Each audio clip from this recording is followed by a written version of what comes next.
Right now, as you're watching this, there's a war happening in Hollywood that you won't find in headlines, you won't see in interviews, and you definitely won't hear either side talk about publicly. Damn, honestly, when you really sit down and look at what's going on, it's crazy. Like, we are so used to seeing every single detail of this family's life broadcasted in 4K resolution. If somebody loses an earring in the ocean, we hear about it for a decade. But right now, the biggest shift in their entire family dynamic is happening, and it's dead silent. No Hulu specials, no crying interviews, just crickets. And that's exactly what makes it so dangerous, because this isn't built on loud drama or viral arguments.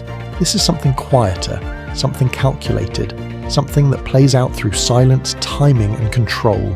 And that right there is what actually makes this terrifying if you're PR team. Usually when celebrities beef, it's a Twitter war or a shady Instagram caption.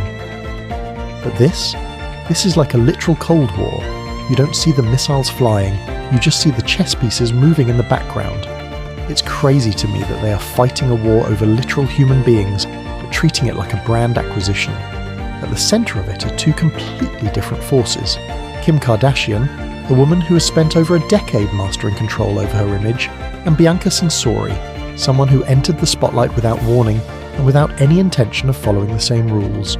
Shaped by two completely different visions of what their lives should look like in public. Like, just think about being North or Saint for a second. One weekend, you're doing a highly produced TikTok in a pristine, minimalist mansion where you can't touch the white couches. The next weekend, you're walking the streets of Tokyo with your dad and his new wife, wearing oversized avant-garde streetwear, dodging paparazzi in real life. That is a massive identity clash for a kid to process. It's literally two different visions of reality, and once you start noticing the patterns, the differences in how they appear, how they're presented, how often they're seen, it stops looking like coincidence. It starts looking like a quiet battle over identity, influence, and who gets to shape the next generation. And I really believe that. This isn't just about who is the fun parent, this is about legacy. The Kardashian empire relies on these kids becoming the next generation of billionaires. But if Kanye and Bianca make the kids realise that they don't have to be curated 24/7, that they can just be weird and free and artistic, that entirely ruins Kim's blueprint. Before we get into Act 1, we want to thank you for supporting us. We're almost at 50 subs, and it'd mean so much to me if you could support the channel by leaving a like and a sub to keep this channel going. Anyways, back to the video. To understand why this situation feels so intense, you have to understand the level of control that Kim Kardashian has built over the years, because what she created was never just fame. It was a system, a literal billion-dollar system. It's wild to think about, right? She took 15 minutes of fame back in the 2000s and turned it into an absolute chokehold on American pop culture. You do not achieve that by being spontaneous. You achieve that by being a control freak in the best way possible. Every single thing you see from Kim was approved by a boardroom of people. Through reality television and social media, she didn't just show her life, she shaped how people perceived it, turning everyday moments into carefully structured narratives. And over time, that control expanded beyond her personal image into something much bigger: her businesses, her influence, and eventually, her children. Like, seriously, I used to watch their show years ago, and back then, it felt a little messy and real. But now, it's basically a 45-minute commercial for Skims, Good American, and whatever else they are selling. And unfortunately for the kids, they are the newest products in the lineup. I hate to say it like that, but it's true. They are being prepped to take over the throne, because when her kids entered the spotlight, the same rules applied. What the public sees is never random, never accidental, and never without purpose. From the way they dress to the moments they're seen, everything feels intentional, almost like each appearance is part of a long-term narrative being built in real time. Exactly. Think about North at Fashion Week, or Saint walking out with Messi at a soccer game. Those aren't just cute kid moments, those are high-level brand placements. Kim knows that relevancy fades, and the only way to keep the Kardashian name on top for another 30 years is to establish the kids as royalty right now. Every outfit is colour coordinated, every TikTok has ring light perfection, and honestly, this is where it gets complicated, because on one hand it makes sense. You'd want to protect your kids in that level of fame, you'd want to control how they're seen. And I have to give her some grace here. If I was the most famous woman on earth, I wouldn't want paparazzi catching my kids looking a mess either. You want to protect them from the trolls, from the internet, from the weirdos. Building a wall around them makes total sense as a mother, but on the other hand, when everything is this controlled, this consistent, it starts to feel less like protection and more like positioning. Like they're not just being raised, but slowly introduced as part of something bigger. Yeah, and that's the dark side of it. Are they allowed to just have a bad day? Are they allowed to be normal, awkward teenagers? Or do they have to hit their marks and say their lines to make sure the family stock doesn't drop? It's a crazy amount of pressure to put on a child. And Kim had that environment totally locked down until Kanye moved on. And then, that entire system gets disrupted by the arrival of Bianca Censori, someone who doesn't come from the same world and doesn't follow the same structure. Bro, Bianca is the ultimate wild card. When she first popped up, everyone was like, "Who is this?" But she didn't try to be an influencer. She didn't start doing brand deals or apologizing for the crazy outfits Kanye was putting in her. She just ignored everybody. And in a world where Kim Kardashian dictates the trends, having a woman step into her kids' lives who completely ignores Kim's rules, that is a massive disruption. Her presence introduces something that didn't exist before, unpredictability. And when you combine that with Kanye West, someone who has built his career on rejecting expectations, the contrast becomes impossible to ignore. It's like combining a lit match with gasoline. Kanye has always been anti-establishment.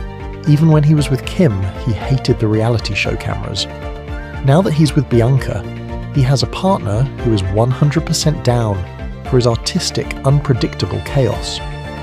They don't call the paparazzi to set up a cute family shot. They just walk out into the world looking like sci-fi characters, and the kids are right there with them.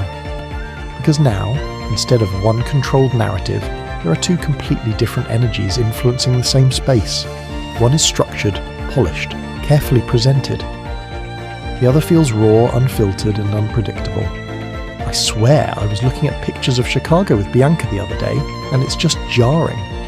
With Kim, Chicago is styled to look like a tiny, perfect porcelain doll. With Bianca, she's just a kid in a regular hoodie holding hands with a woman wearing something totally bizarre. And the craziest part? The kids look happy. They look relaxed. They don't look like they are posing for a magazine cover. And I'm gonna be real, this is where the tension starts, because when someone doesn't follow the rules, you can't control them, and when you can't control them, you can't control the narrative anymore. Damn! Think about how much that must sting for Kim. She is used to being the director of this movie. Now there's a whole second unit filming a different movie with her actors, and she has zero say in the final cut.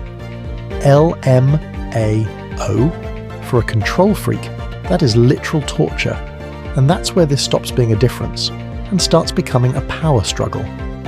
In 2026, control doesn't happen behind closed doors.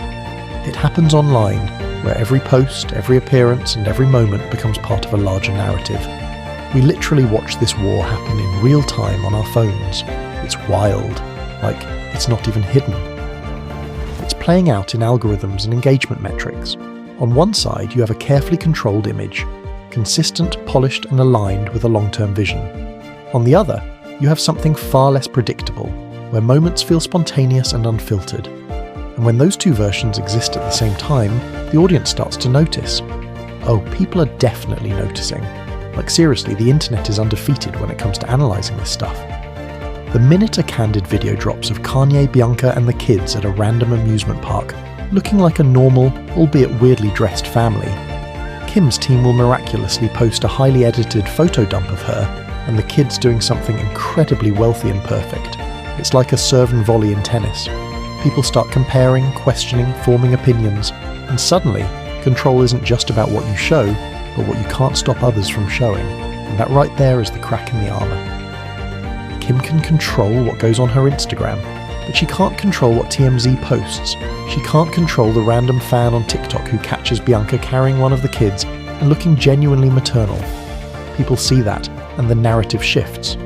Fans start saying, hey, maybe Bianca isn't this weird villain. Maybe she's actually good for them. And Kim's PR team can't delete those comments. And I think this is the part that really shifts everything.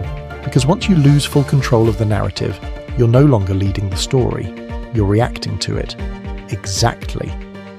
For the first time since maybe 2007, the Kardashians are playing defense. They are reacting to Kanye and Bianca's moves. It must drive them insane knowing that a woman who doesn't even speak on camera holds that much power over their brand's public perception. At the centre of this entire situation is North, who is no longer just growing up in the spotlight, but actively becoming part of it. North is the main character here. Like, let's be real. She is the crown jewel of the next generation. She's got her dad's completely unfiltered personality and her mum's understanding of how the cameras work. She is dangerous to the system. You can already see the influence from both sides, confidence, structure, and awareness from one, creativity and expression from the other. And those two influences don't always align. They literally clash 24/7. Look at North's whole elementary school dropout phase, or when she performed at the Vultures listening party. That was all Kanye. That was raw, unfiltered, hip-hop energy. But then a few days later, she's doing a totally sanitized, perfectly lit skincare routine on Kim's TikTok. It's like she's living two separate lives, playing a character for each parent. And honestly, that's a lot. Because growing up is already complicated, but growing up between two completely different visions of who you should be, that's pressure most people can't even imagine. I genuinely feel for her. Seriously. Being 11 or 12 years old is hard enough when you're a normal kid. Your body is changing, you're trying to figure out who your friends are.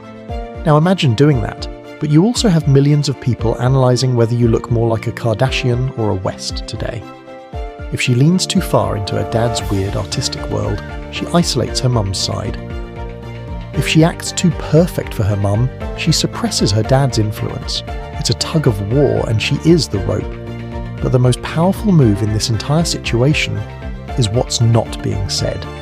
No public arguments, no direct statements, no confirmation of conflict, and that silence isn't accidental, it's strategic. Man, silence is so loud in Hollywood. Think about it.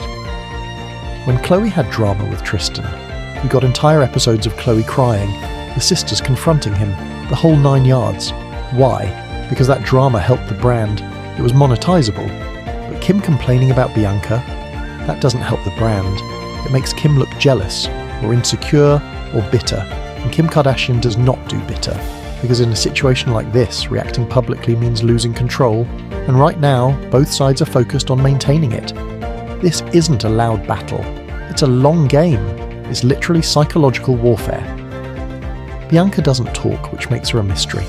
Kanye talks too much, but never directly about the parenting structure. And Kim just posts her perfect pictures. They're all staring at each other across this massive divide, waiting for someone to flinch. If Kim files some sort of court order to stop the kids from being around Bianca, it leaks to the press and she looks controlling. If Kanye acts out, he loses leverage. It's a stalemate. And the truth is, the longer it stays quiet, the more serious it probably is. Because when people are screaming, they are just blowing off steam. When they are dead silent, they are plotting.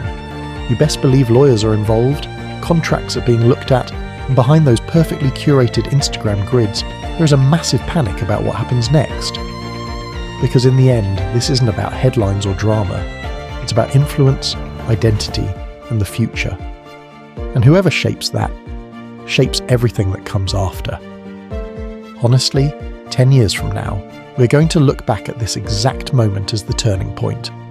The moment the Kardashian machine met a glitch it couldn't fix. The kids are the ones who are going to decide how this ends. When North turns 18, does she take over Skims, or does she drop an underground rap album and move to Tokyo? That choice right there will determine who actually won this silent war. Thank you so much for watching this video. If you'd like to watch more videos like this, please consider leaving a like and subscribing to the channel, as it definitely helps us out to keep pushing out more content. But before you click away, I want to know what you guys think, because this is honestly so debatable. If you were raising North right now, do you think Kim's strict, highly curated control is the safest way to protect her? Or is Kanye and Bianca's unfiltered, chaotic lifestyle actually giving her the freedom she needs to be a real kid? Who is doing more damage? Let me know down in the comments. I'm going to be reading and replying to as many as I can. Anyways, see you on the next one.